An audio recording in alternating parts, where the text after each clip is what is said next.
Good after morning, America! I'm your host, Charles Cameron. And I'm Joshua Gomez. Ladies and gentlemen, you could have been anywhere in the world tonight, but you're here with us in New York City.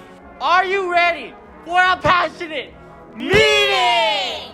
Today we have for you two very special guests, the first of which I'm very excited for. Coming all the way from West Egg, I introduce to you Jay Gatsby. Gatsby, tell us about yourself. Well, old sport, I served in the war for a number of years, and I reached the rank of major. I'm 32, just so you know. A lot of people probably know me from the parties I used to host every night. Life, liberty, pursuit of happiness. We fought for these ideals, you can't settle for less.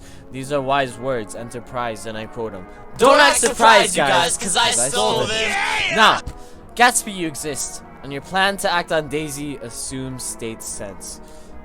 Now place your bets on who that benefits.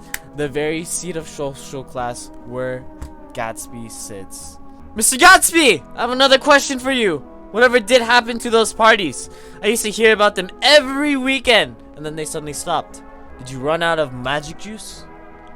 Well, some important things came up, and I kinda needed some quiet for a while. So the parties will most definitely be coming back. I swear on it. I understand.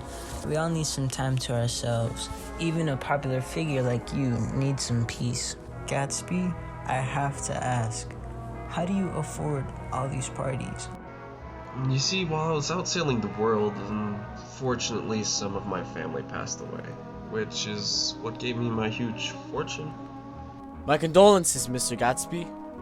Do you have anything to say about your late relatives? I hope they rest in peace wherever they are.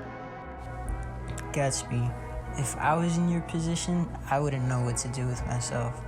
Please tell the audience what motivates you to keep on succeeding.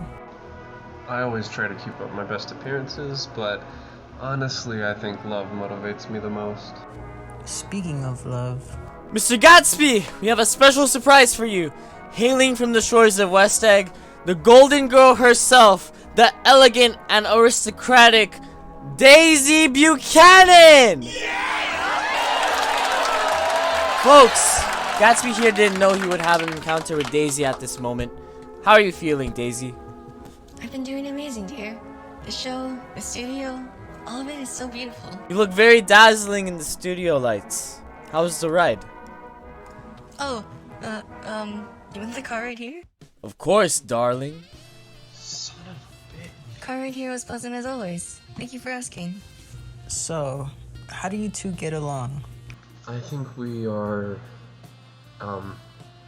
pretty good friends? Yeah, that sounds about right. Yes, I would agree so. After Nick reintroduced us, we've grown to be quite close, haven't we? That's one way of putting it. Oh, where are my manners? Nick Carraway is my cousin, and he happens to be Jay's neighbor. He's the reason we met up again. That's incredible! So what you're saying, Daisy, is that Nick Carraway brought you two together. I wonder what type of guy this man is. Oh, Nick is a great guy. I actually just had breakfast with him this morning. I'm pretty sure I met him in the war, and we met by coincidence not even a few months ago. He's a pretty smart guy, you know, the type to think a lot. He sounds wonderful. Maybe we can have him in our next podcast. Knowing him, he probably wouldn't agree, but you never know. Anyway, why did you choose to bring us on this show? There have been a few rumors that have been circling about. Nothing that has been proven, but I want to get you two here specifically because of them.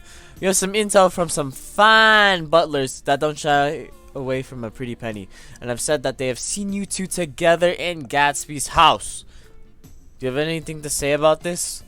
You know, I think it's crazy what people come up with just to get some attention, or like try and ruin someone's reputation. I mean, really, why would they say such a thing about Daisy and I? You've only heard of lovely Daisy here since she is married and I'm not. I'm actually glad you brought that up. Daisy, you've been married to the rugged Tom Buchanan for about 3 years now. You even have a child with him. Please tell us how your marriage is going so far. Oh, of course. We are happily married and raising our daughter, Pammy. It feels like there's never a dull moment with taking care of the two of them. I've actually heard from numerous credible sources that your Tom frequently makes the trip to New York City to meet up with a few friends. Do you know anything about that, Daisy? It's definitely suspicious. I'd like to believe that my husband is staying faithful, but these trips with his so-called friends are slightly worrying. And at the same moment, you and Gatsby have been getting awfully close with each other. Wouldn't you agree that there's some resemblance between Tom's fling and your relationship with Gatsby, Daisy? Jay and I have been getting a lot closer. And as of recent, Tom hasn't been the same man that I once fell in love with. I think it's fair to say that Tom has made his mistakes, and it's time for him to get what he deserves. Ooh, saucy! Talk about some hot stuff.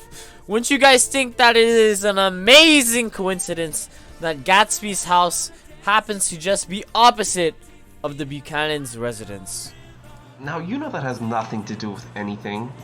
They live all the way on the other side of the bay. Don't be so misleading. Gatsby, dear, wouldn't it be more fun if we just let them believe what they wanted to believe? Where's the harm in that? We all want to believe what we always be praying for. Am I right? Gatsby, what do you think about the American dream? Well, I think most people see it different because I think I'm living my dream even right now. But that's not the American dream. I wholeheartedly agree with you, Gatsby. Did you guys hear that?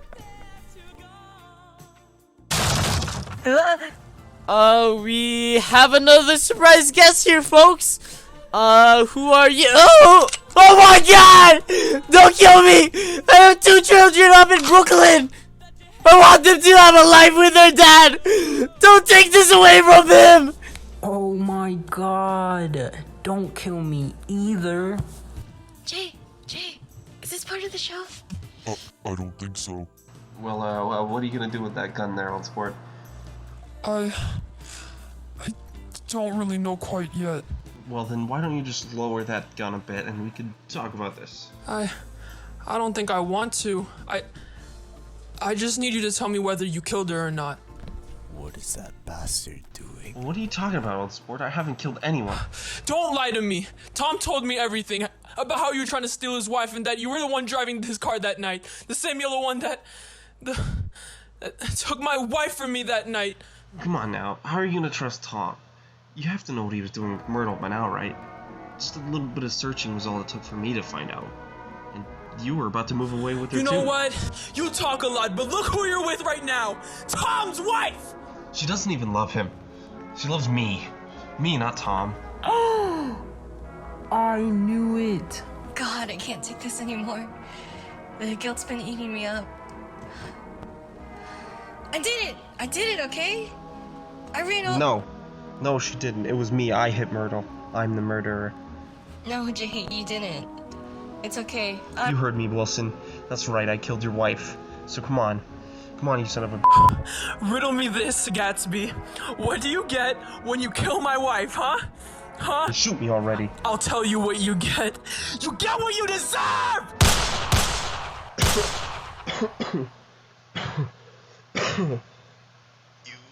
Ow. Seek semper tyrannis. Myrtle is avenged. I imagine life so good, it feels like more of a memory. Is this where it gets me? On my feet, several inches away from me? I feel adrenaline rushing. Do I fire my gun, or let me be? He has no beat, and nothing else to see. I wrote some notes at the beginning of a song someone will sing for me. The Lord, you great unfinished symphony you sent for me. You let me make a difference, a place where even the lowest class of simpletons can gather fingerprints and rise up, wise up, eyes up. I catch a glimpse of the other side. Myrtle, my first wife, my eternal life. Maybe the first face I get to see, if I had only had let her life be. My love, take your time.